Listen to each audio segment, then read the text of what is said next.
Hello and welcome to my Honours Colloquium presentation. It's titled, I Was the Slightest in the House, Starvation, Smallness, and Self-Denial as Experiences of Anorexia in the Poems of Emily Dickinson. So I'd like to begin with a land recognition. I acknowledge that the land on and through which we virtually gather for this presentation is Treaty 6 territory and the homeland of the Métis. I would like to pay my respect to the Indigenous ancestors of this land and treat our diverse discussions over the coming days as an opportunity to reaffirm our relationship with one another. So a roadmap for today's presentation. We'll start with some critical writings on the topic of anorexia and Emily Dickinson. I'll outline the goals of the presentation. We'll talk about oversized experiences and self-denial. Then we'll talk about Dickinson, self-denial, and smallness, specifically through the reading of her poem, I Was the Slightest in the House. And then we'll wrap up with some conclusions. So Heather Kirk Thomas's 1988 article titled Emily Dickinson's Renunciation and Anorexia Nervosa is the first and only in-depth analysis of Dickinson's poetry through the explicit diagnostic lens of anorexia.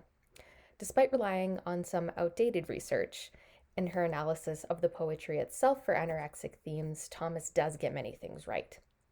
However, she also extends that diagnostic lens to include the poet herself, and such posthumous diagnoses are problematic, especially when using creative works as symptomatic evidence. So my aim here is not to fall into this practice, as tempting as it may be. Rather, I, like Christopher Benfey, will focus on how the poetry itself reflects experiences of anorexia. In his 1984 book called Emily Dickinson and the Problem of Others, Benfey describes certain anorexic fantasies in her writing, including fantasies of smallness, bodilessness, and denial.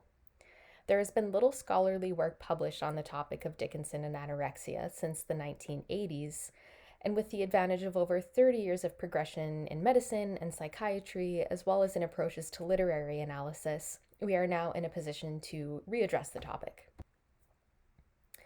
So here are just a few examples of lines from Dickinson's poems that illustrate the fantasies that Benfey is referring to. So fantasies of smallness. I was the slightest in the house. I took the smallest room. It would have starved a gnat to live as small as I. Fantasies of self-denial. The plenty hurt me. His table spread too high for us. Unless we dine on tiptoe, crumbs fit such little mouths. And back to smallness again. I wonder if it weighs like mine or has an easier size.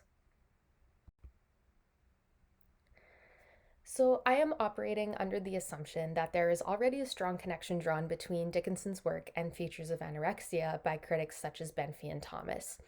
So my aim here is to bring to bear recent psychological research on the feelings of oversizedness common to those with anorexia, showing how this specific core element of the illness is reflected also in Dickinson's poetry. We will be examining a core anxiety that seems to underlie each, that of being too large or too much as one naturally exists on both physical and non-physical levels. So, oversized experience is a term coined by Stephen Gatsby in his 2016 study on representational attitudes of the body in anorexia patients. He finds that patients experience their bodies as being larger in size than they objectively are, and thus they interact with the world as if their bodies are these larger sizes that they perceive them to be. And this remains true even as their bodies become smaller. This misperception often results in misjudgments about where and how their bodies can fit within their environments.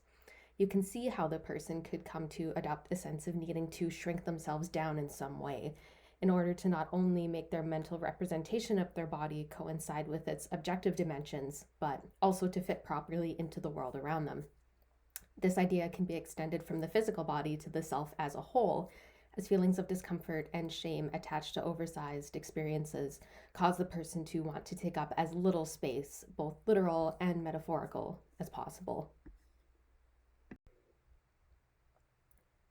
In this way, anorexia becomes much more than starving the body of food.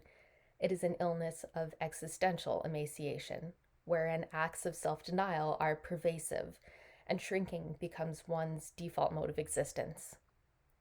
While Gatsby's study focused only on oversized experiences of the physical body, we can see that conceptual parallels can be drawn between feeling physically oversized as well as feeling existentially oversized. And it's with the idea of both types of oversized experience that we turn to Dickinson's poetry. So far, we've found a commonality between experiences of anorexia and Dickinson's poetry, a pervasive and multivalent drive for smallness. In both cases, the means by which this smallness is achieved is through various acts of self-denial. Acts of ritualized renunciation stand as virtuous sacrifices in that they diminish the unwanted presence of the self in places where it could otherwise be asserted and actually occupy space. References to smallness and self-denial can be found throughout Dickinson's body of work, but the poem I Was the Slightest in the House, number 473 in the Franklin edition, engages with the concept more directly than the rest and is perhaps the most fruitful poem for our anorexia reading. The first thing I want to draw your attention to here in this poem is the way Dickinson employs capitalization to minimize the speaker. She capitalizes the common nouns like house, room, lamp, book, geranium, mint, basket, and racket.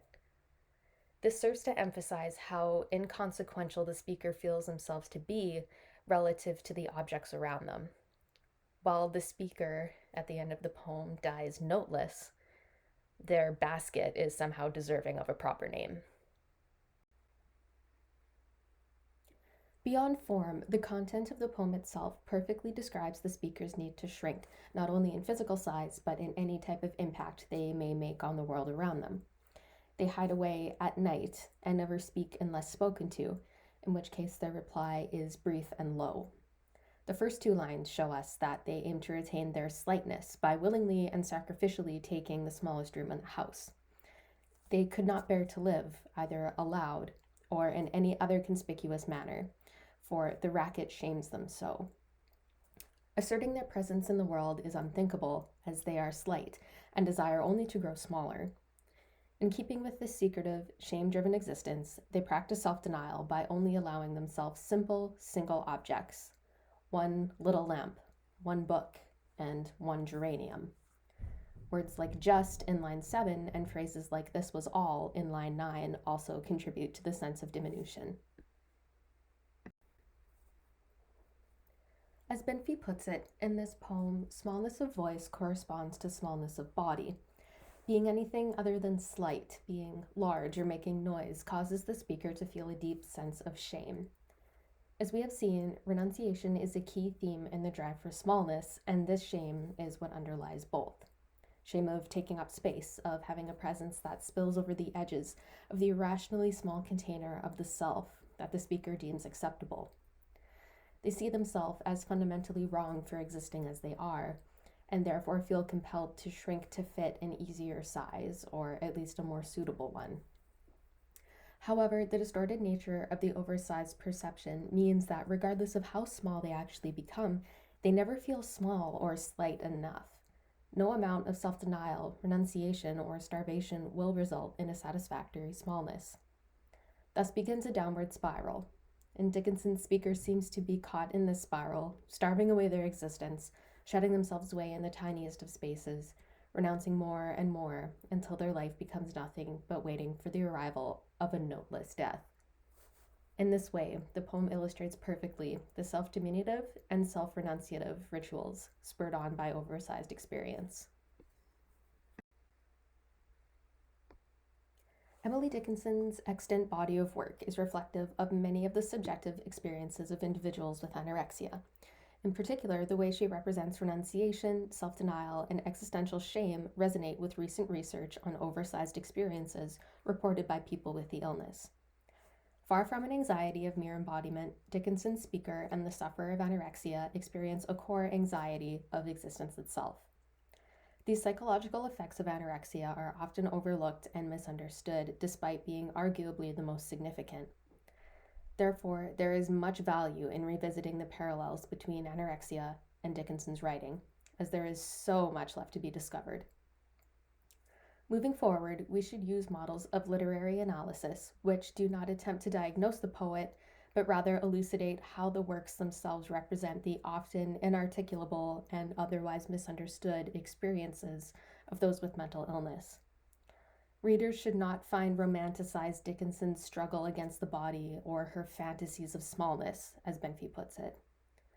Rather, readers should find a piercing comfort in the representations of their great pain on the page, and in the knowledge that, even if they feel compelled to shrink and disappear, the complete understanding of their grief expands freely across time, space, and circumstance.